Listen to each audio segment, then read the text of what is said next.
सच्चाई सच छुपने नहीं देंगे। आदाब, मैं हूं हाफिज गुलाम सरवर और आप देख रहे हैं देश की सच्चाई। बकरीद के मौके पर अक्सर मोम का बकरा बनाकर उसकी कुर्बानी करने की नसीहत देने वाले भाजपा और आरएसएस के नेता पॉल्यूशन का हवाला देते हैं, प्रदूषण का। आपने सुना होगा कई बकरीद में ये बाज़ाफ्ता टीवी चैनलों में डिबेट का एक हिस्सा बना हुआ था और लगातार कुछ किराए पर मुस्लिम चेहरे भी आए थे जो कह रहे थे कि नहीं, हम लोग तो बिल्कुल बकरे की कुर्बानी नहीं करते हैं, हम तो एक प्रतीकात्मक बलि देते हैं और वो मोम का बकरा बनाते हैं। कारण पूछिए तो बोलते हैं इससे प्रदूषण फैलता। हालांकि ऐसा बिल्कुल नहीं, प्रदूषित तो होता है क्षेत्र, लेकिन वो प्रदूषण का लेवल आजकल यंत्र है हर चीजों के नापने का।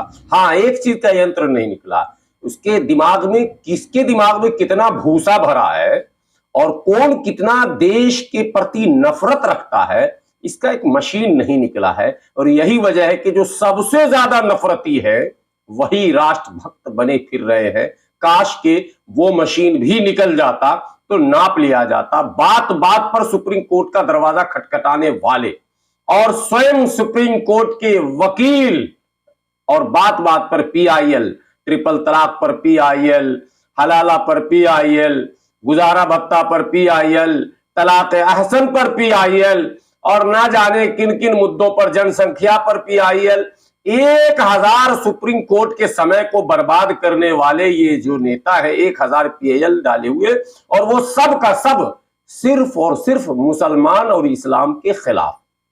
लेकिन आपको पता है, काश के सुप्रीम कोर्ट को भी पता हो और काश अगर ये वीडियो कोई संगठन के लोग सुन रहे हों तो शायद इस मामले को कोर्ट और थाने तक ले जाएं।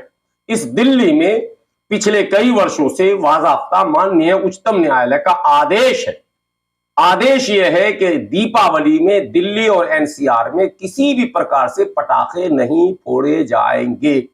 यदि पटाखे फोड़ते हुए कोई भी दिख गए तो उसको 6 महीने का कारावास दिया जाएगा। यह आदेश माननीय उच्चतम न्यायालय यानी भारत के सुप्रीम कोर्ट का है साहब, ये किसी और का नहीं है, ये मोदी जी का आदेश नहीं।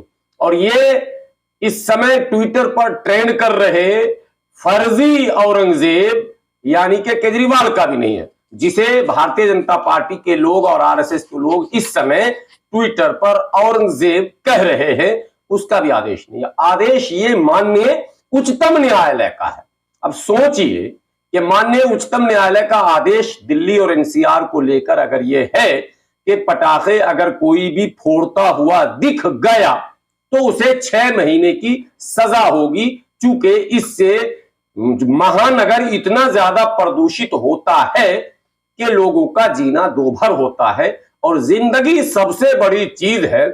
भगवान राम ने भी जो युद्ध लड़ा था वो जीवन की रक्षा के लिए लड़ा था, न कि जीवन को संकट में डालने के लिए लड़ा था। और जिसको हम आज याद करते हैं, दीपावली दरअसल उसी विजय को याद करने का एक त्योहार है। बहरहाल एक अश्विनी उपाध्याय है, अक्सर टीवी पर भी आप देखते होंगे और अक्सर वो अलग अलग मुद्दों पर सुप्रीम कोर्ट में पीआईएल दाखिल करते हैं और खुद को चमकाते हैं और हिंदू धर्म के उन बेचारे भटके हुए लोगों से चंदा लेते हैं कि मैं तेरी रक्षा की लड़ाई लड़ रहा हूं। लेकिन मैं उनको बताना चाहता हूं कि सुप्रीम कोर्ट की इस आदेश की धज्जी सड़क पर उड़ाने वालों में पहले नंबर पर अश्विनी उपाध्याय हैं, जिनकी तस्वीर मैं आपको अभी दिखा रहा हूं कि वो उन्होंने ट्वीट भी किया, बेशर्मी देखिए और निडरता। सुप्रीम कोर्ट का मजाक और सुप्रीम कोर्ट के आदेश की धज्जी देखिए कैसे उड़ाई गई दिल्ली में और किनके द्वारा उड़ाई गई ये देखिए।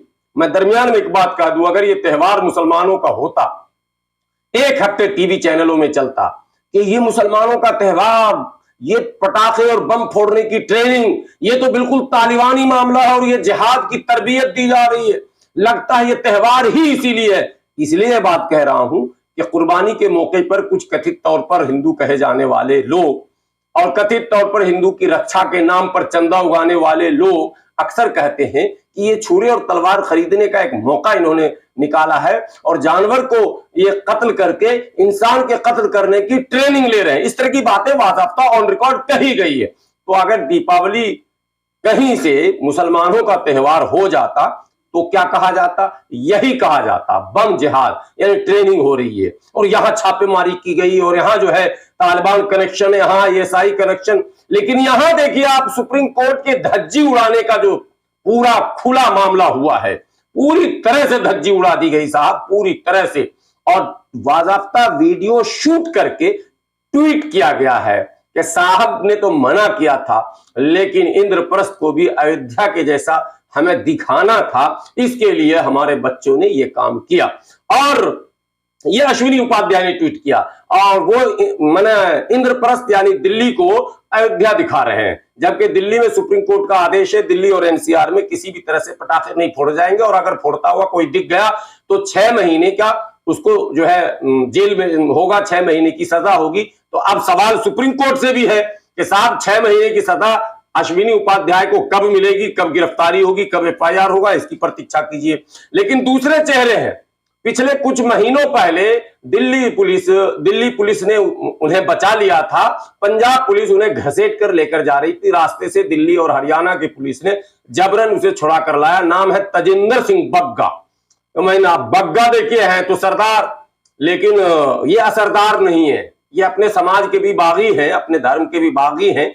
और इन्होंने भी पटाखे फोड़ते हुए केजरीवाल को टैग किया है कि तूने आदेश किया। राज्य सरकार का यह कर्तव्य बनता है कि माननीय उच्चतम न्यायालय के आदेशों के आलोक में वो एक शासन आदेश पारित करे। वो केजरीवाल ने पिछले दिनों किया था और केजरीवाल ने एक शासन आदेश पारित किया था कि पूरी तरह से दिल्ली में पटाखे जो है वो प्रतिबंधित होंगे। लेकिन उस शासन आदेश के बाद केजरीवाल को हिंदू विरोधी, धर्म विरोधी और साथ में औरंगजेब की संज्ञा दी गई।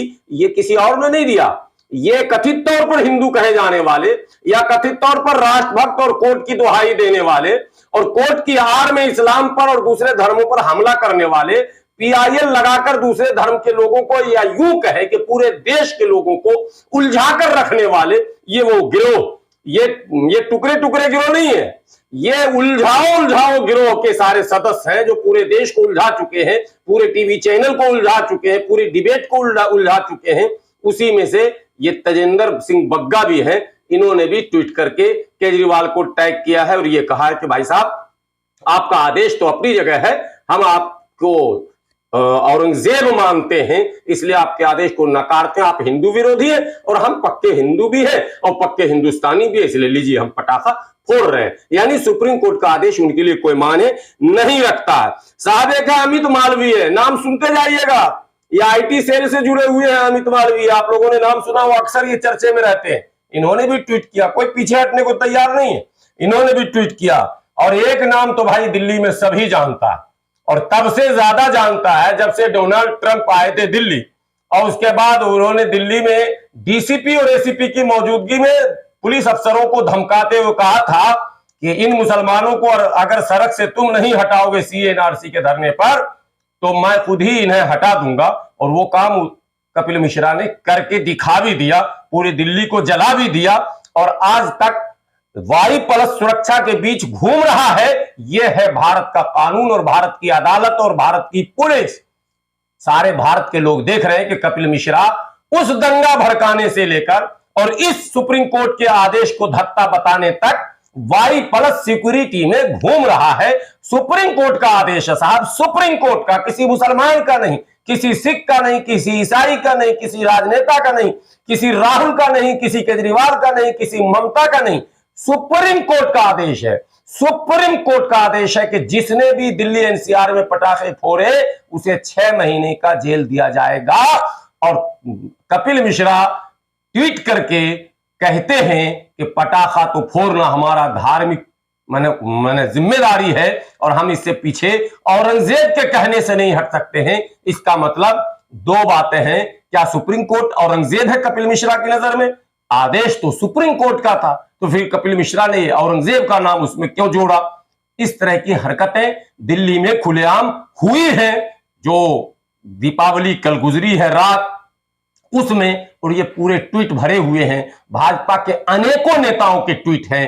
क्या आदरणीय प्रधानमंत्री जी जो संविधान को सर्वोपरि कहते हैं और संसद को चूमते हैं, क्या अब इसका संज्ञान लेंगे? क्या हमारे माननीय उच्चतम न्यायालय में बैठे न्यायाधीश इसका संज्ञान लेंगे? क्या दिल्ली पुलिस के कमिश्नर साहब इसका संज्ञान लेंगे? या देश में ऐसे ही भाजपाइयों को खुलेआम संविधान की धज्जी उड़ाने की अनुमति देते रहेंगे? निर्णय आपके हाथ में है। इस वीडियो को क्या यूट्यूब पर बने रहे न रहने देंगे या इसे भी डिलीट करवा देंगे, इसकी भी कोई गारंटी नहीं है। बहरहाल उससे पहले कि इसे कोई डिलीट करे, आपसे ये गुजारिश है कि आप इसको ज्यादा से ज्यादा शेयर करें ताकि यह बात देश के उन तमाम संविधानवादियों और लोकतंत्र पर आस्था रखने वालों तक पहुंचे और उन्हें पता चल जाए कि देश के संविधान का असल विरोधी कौन है। बने रहे देश की सच्चाई के साथ। इसी तरह के अपडेट के साथ मैं फिर उपस्थित रहूंगा। शुक्रिया। खुदा हाफिज।